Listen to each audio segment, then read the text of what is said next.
अरबी समुद्रामध्ये कमी दाबाचा पट्टा निर्माण झाल्यामुळे शक्ती चक्रीवादळ हे समुद्रामध्ये निर्माण झालेलं पाहायला मिळतं। मी सध्या रत्नागिरी समुद्र किनारी आहे, पण इथे जर परिस्थिती जर पाहिली तर रत्नागिरी, सिंधुदुर्ग असेल, रत्नागिरी असेल किंवा रायगड असेल, या किनारपट्टी भागामध्ये कोणत्याही चक्रीवादळाचा मात्र परिणाम मात्र दिसून येताना पाहायला मिळत नाही। मात्र जर हवामान खात्याने खबरदारी म्हणून निर्देश देखील जारी करण्यात आलेले आहे, मच्छीमारांना देखील समुद्रामध्ये न जाण्याचा इशारा देखील देण्यात आला आहे। पण 7 ऑक्टोबरपर्यंत कोकण आणि मुंबईला मध्यम स्वरूपाचा फटका बसण्याची शक्यता आहे आणि हे वादळ सध्या पश्चिम किनारपट्टीच्या दिशेने पुढे सरकताना देखील पाहायला मिळते। त्यामुळे सध्या वादळाचा कोकण किनारपट्टीला कोणत्याही प्रकारचा धोका जरी नसला तरी मात्र या 2 दिवसामध्ये अतिमुसळधार पावसाची देखील शक्यता हवामान खात्याकडून वर्तवण्यात आलेली आहे। त्यामुळे खोल समुद्रामध्ये हे वादळ जे आहे ते सध्या त्याचा घोंघावताना देखील पाहायला मिळणार। त्यामुळे ताशी 50 वेगाने हे वारे जे आहेत ते मात्र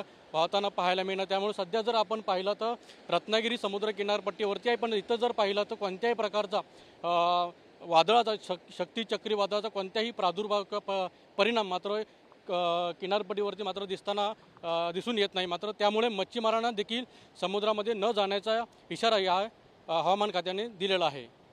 कॅमेरामन सुमित गजनेसह अनंत पाताडे, TV9 मराठी, रत्नागिरी।